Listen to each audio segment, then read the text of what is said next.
আজকের যাত্রা কাঠমান্ডু, যেটা নেপালের রাজধানী তথা হিমালয়ের কোলে অবস্থিত একটা ঐতিহাসিক শহর, যেটা ধর্ম, সংস্কৃতি, প্রকৃতি ও আধুনিকতার একটা মেলবন্ধন দেখা যায়। কাঠমান্ডু নেপালের রাজধানী তথা রাজনৈতিক, আর্থিক, ধার্মিক ও সাংস্কৃতিক আস্থার প্রতীক। এই শহর পাহাড় দ্বারা ঘেরা, যার জন্য একে কাঠমান্ডু ঘাঁটি নামেও পরিচিত হয়।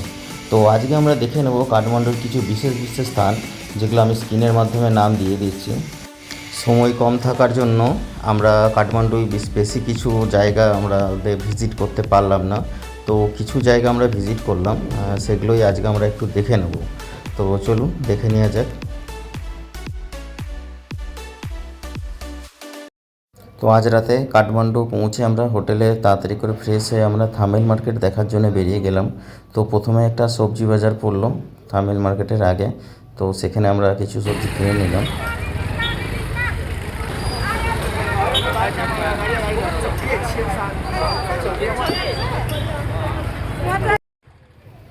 তো থামেল মার্কেটে আমরা পৌঁছে গেছি। এগুলো থামেল মার্কেটের এক একটা বাজারের স্ট্রিট। এখানে নানা রকম খাবারের দোকান থেকে শুরু করে জামা কাপড়, আসবাবপত্র, সমস্ত রকম জিনিস এখানে পাওয়া যাবে। তো বাজারগুলি খুবই ভিড়ভাট্টা। এটি কাঠমান্ডুর সবথেকে বড় বাজার, প্রসিদ্ধ বাজার। তো চলুন একটু ঘুরে দেখা যাক এখানটায়।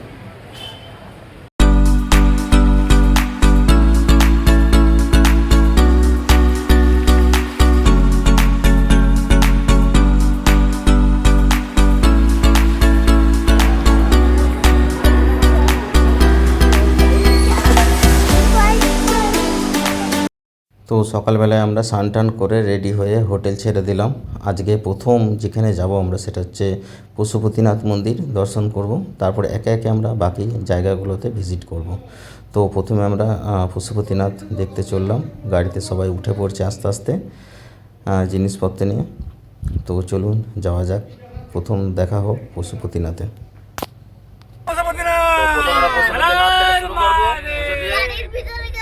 অনেক সকাল সকাল আমরা যে বেরিয়ে পড়েছি।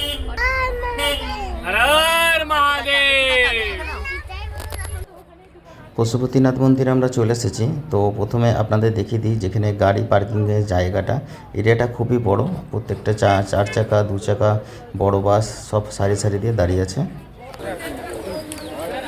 তো আমরা মন্দিরে এন্টার করে গেছি, আর এটা পিছনের গেট দিয়ে ঢুকলাম, যে গাড়ির স্ট্যান্ড থাকে সেদিক দিয়ে। আর এখানে পুজো সামগ্রী সব বিক্রি হচ্ছে, যার যেমন লাগে সেরকম ওরা নিয়ে নিতে পারেন পুজোর জন্য।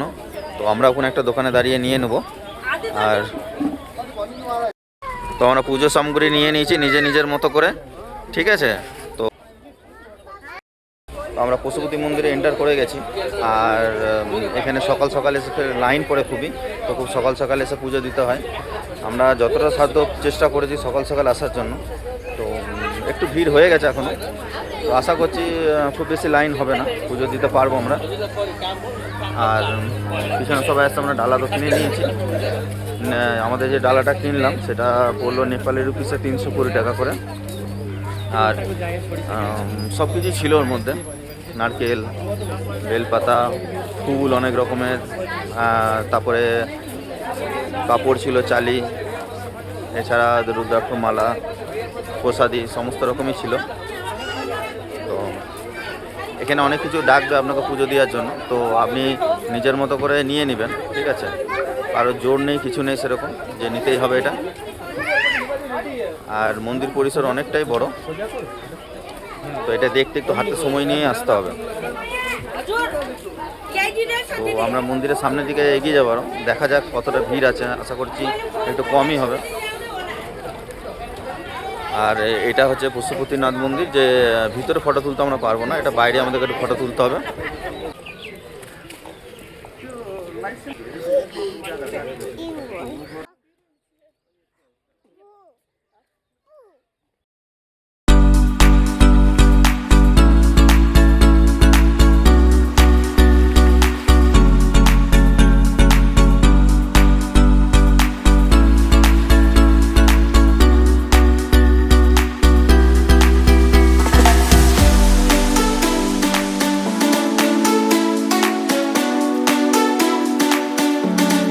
পশুপতিনাথ মন্দিরকে হিন্দু ধর্মের প্রাচীন ও পবিত্র মন্দির মানা হয়। এই মন্দির ভগবান শিবের পশুপতি রূপ সমর্পিত আছে।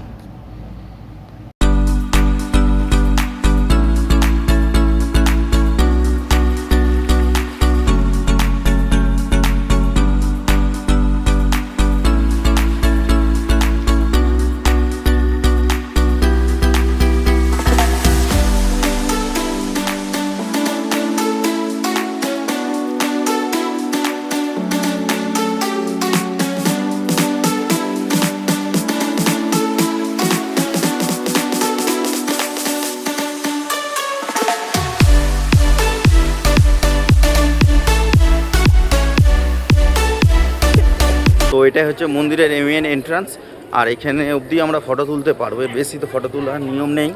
তো এইখান থেকেই আমাদের লাস্ট ফটো ভিডিও সব কিছু করে নিতে হবে।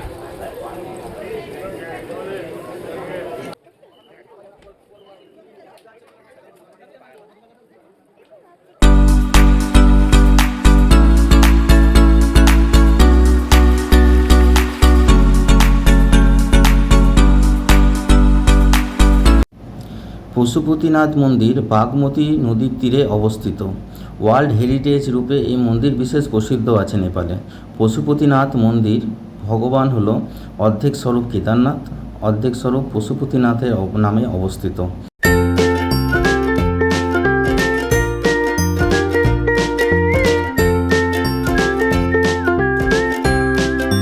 তো পশুপতিনাথ মন্দির আমাদের দর্শন প্রায় শেষ। এবার আমরা নেক্সট ডেস্টিনেশনে যাব। এখন আমরা চলে এলাম গুহেশ্বরী মন্দির, যেটি বাগমতী নদীর তীরে অবস্থিত ও নেপালের একটি প্রসিদ্ধ মন্দিরের মধ্যে পড়ে।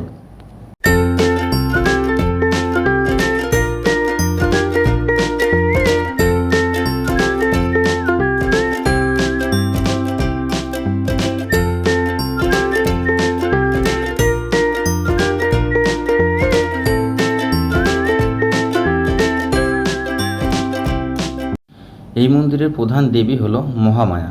এছাড়াও এই মন্দিরে গণেশজি, বাসুকীনাথ, শ্বেতনাথ ও অন্যান্য দেবী দেবতার পুজো করা হয়।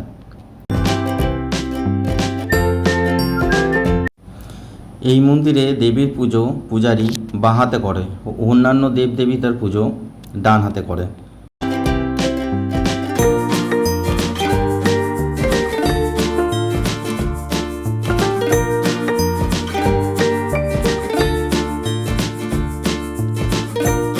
এই মন্দিরে মোট ৪৫ জন পূজারী আছে।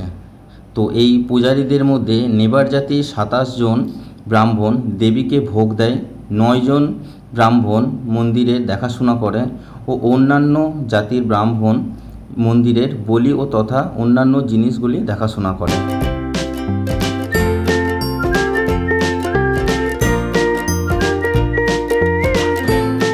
তো এখন যে মন্দিরটা আমরা ভিজিট করছি সেটা হলো বুদ্ধ নীলকণ্ঠ মন্দির, যেটা নেপালের কাঠমান্ডুতে অবস্থিত। চলুন তাহলে ভিতরে যাওয়া যাক।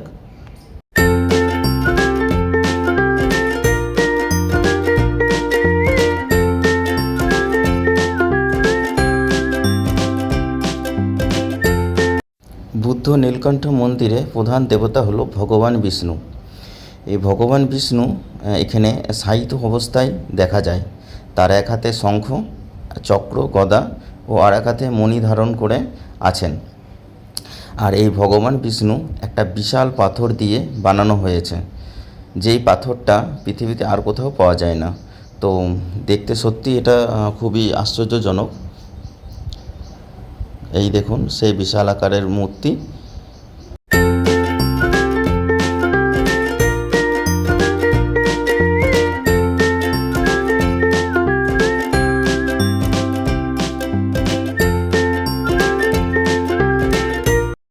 স্থানীয়দের মতে শ্রাবণ মাসে ভগবান বিষ্ণুর এই মূর্তির পাশে জলের মধ্যে ভগবান শিবের প্রতিরূপ দেখা যায়। সেটা খুব আশ্চর্যজনক দৃশ্য একটা।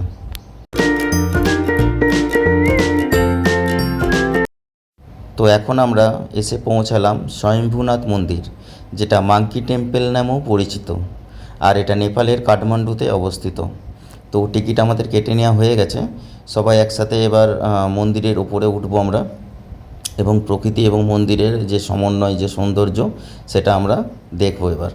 তো চলুন যাওয়া যাক।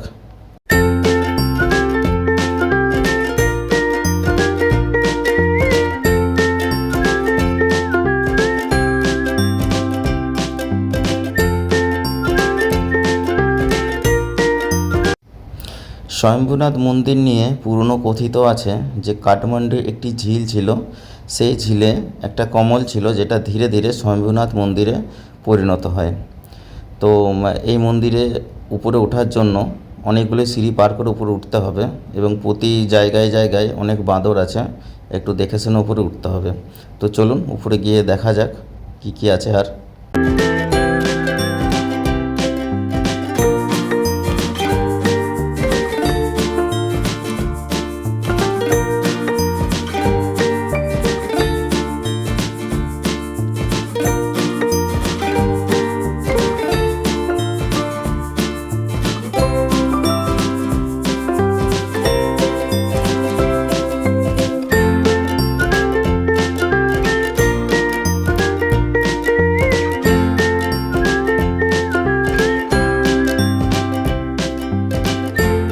এই মন্দিরের উপরে উঠতে উঠতে অনেক বাজার দেখতে পাবেন, ছোটোখাটো দোকান দেখতে পাবেন, যেখানে খুব অসাধারণ সুন্দর এখানকার জিনিস পাওয়া যাচ্ছে, যেগুলো এখানকার সংস্কৃতি সৌন্দর্য বর্ণনা করে। তো কেনাকাটা থাকলে এখানে কিনতে পারেন, যথেষ্ট দরদাম করেই কিনবেন। তো চলুন এবার উপরে মেন মন্দিরের দিকে আমরা এগিয়ে যাই। তো ওইটাকে দেখি প্রথমে।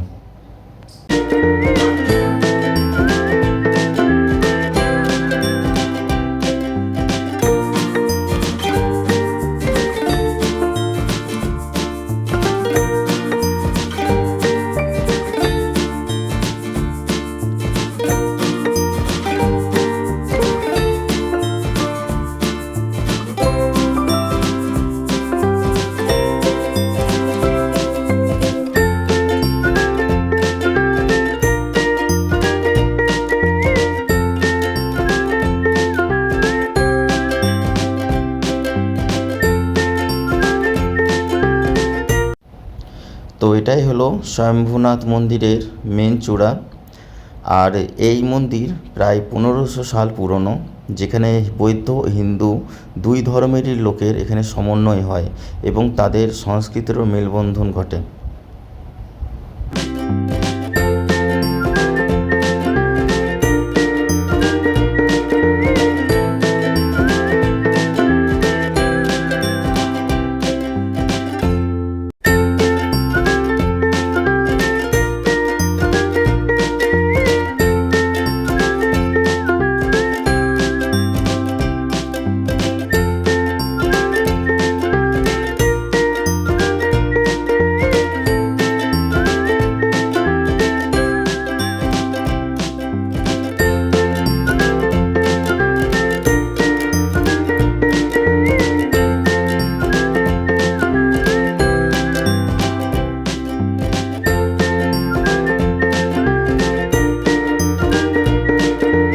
স্বয়ম্ভূনাথ মন্দির থেকে কাঠমান্ডু শহর খুবই সুন্দর দৃশ্য দেখা যায়।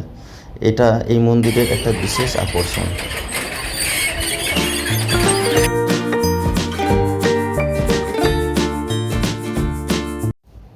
স্বয়ম্ভূনাথ মন্দিরকে জ্ঞানের প্রতীক হিসাবেও ভাবা হয়, আর এই মন্দিরে অনেক বাঁদর দেখা যায়, তাই এই মন্দিরকে মাঙ্কি টেম্পল বলে নামে পরিচিত।